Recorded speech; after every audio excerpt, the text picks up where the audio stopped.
Hi, my name is Daniel Gregory, and I'm an assistant professor at the University of Toronto. Thank you for joining me today for this talk that will go over the results of a study I did investigating whether host rocks of particular ages are more likely to host gold mineralization. The premise behind this talk is that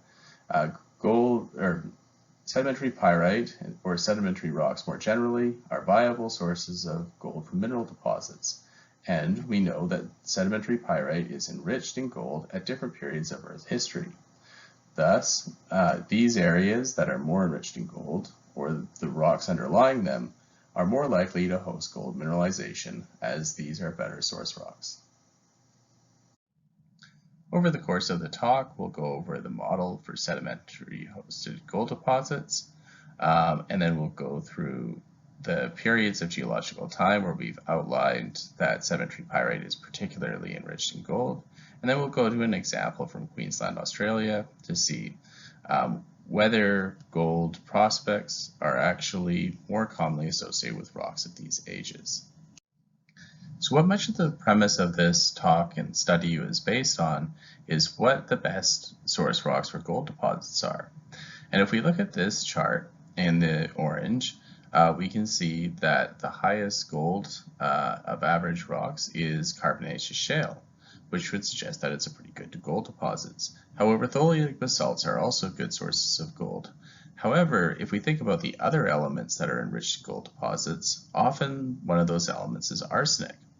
And while tholeiitic basalts might have quite a bit of gold, they don't have much arsenic. However, our carbonaceous shales do have quite a bit of arsenic. So if we're looking for an arsenic-rich gold deposit, our better source rock is carbonaceous shale, though tholeiitic basalts can be viable sources in some circumstances.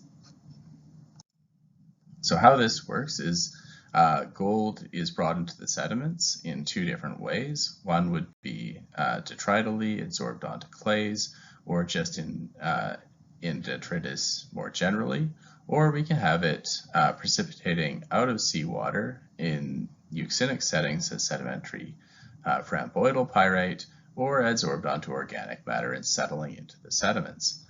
Then during early diagenesis, though that gold and other trace elements goes from the organic matter or clays and is incorporated into pyrite as diagenetic pyrite forms. So it goes from the organic matter and into the pyrite. And then during late diagenesis, the pyrite is recrystallized or converted to pyrrhotite. That releases the gold and other trace elements into metamorphic fluids, where they travel to favorable structural sites to form the gold deposit. Now, I want to do a quick note here that sediments aren't the only source of gold. However, we shouldn't get too preoccupied with just the most important source of gold, because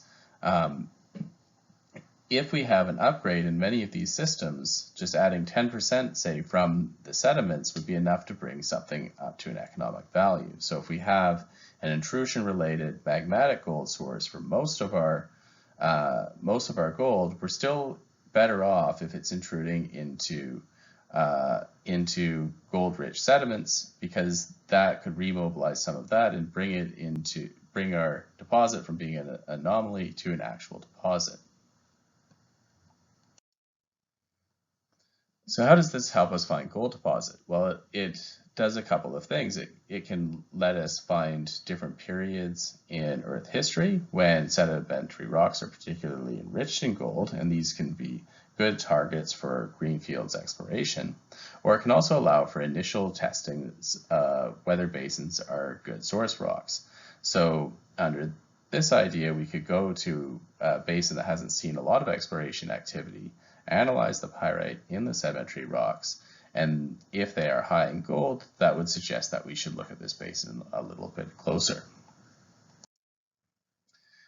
So what we did when we were about 5 years ago when we were building this up is we took shale samples from all around the world and trying to get as much coverage for different periods of geological time as possible, with the idea that we would see if there are different periods in Earth history, due to different climatic or tectonic features that are particularly enriched in gold. And this is the result of the average of our analyses. And in many times we would try and get multiple samples from different basins of the same age so we can see if it's a global rather than local phenomenon. And we can see clearly that there are a number of high points, especially in the Proterozoic and Archean, and I'll talk about the Phanerozoic separately later. And here we can see the different high points we identified, and these tend to match with different periods where we have the ages of the host rock of important gold districts, like the West African deposits here. The Yilgarn Superior craton deposits are hosted by rocks of these ages, and then this is the age of the Witwatersrand deposit host rocks. And we see a similar thing, although it's more variable, which might be a function just of sample density, because there's a lot more Phanerozoic rocks. And these two match the ages of host rocks for major gold districts, like the Carlin deposits here. And here at this time period, the Lachlan, Kazakhstani, and Sukoi Log deposits.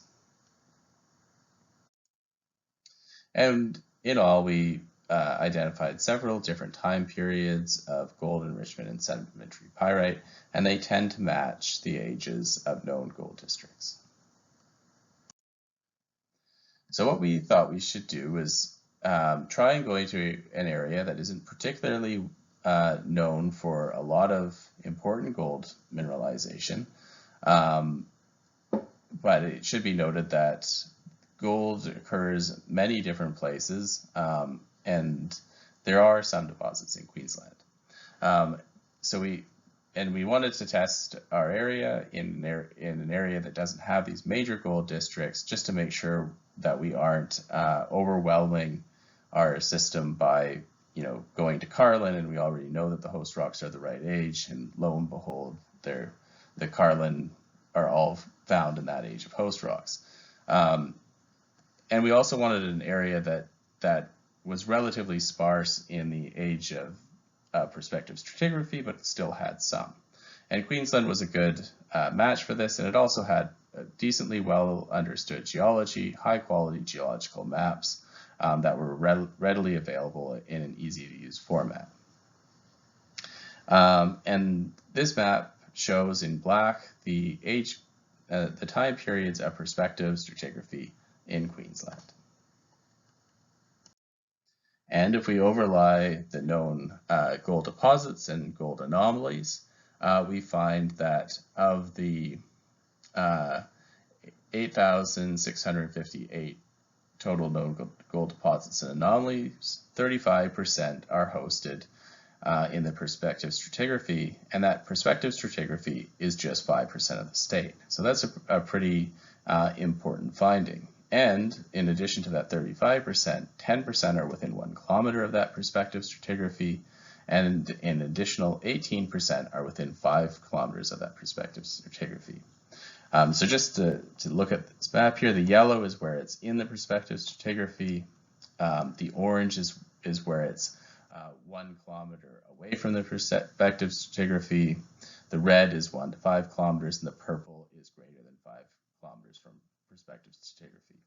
That being said, this is only showing surface geology, and some of that prospective stratigraphy could be at depth and still a viable source of gold.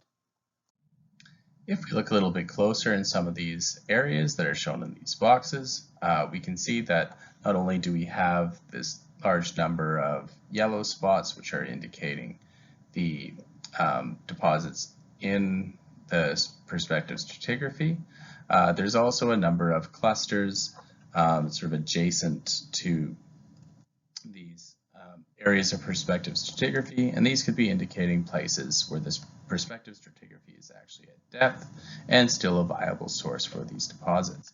Another area to note is over here in this green one, where we have a number of points that are kind of clustered around, but maybe not in the prospective stratigraphy. And with that, I'd like to thank the sponsors of my research, both past and present.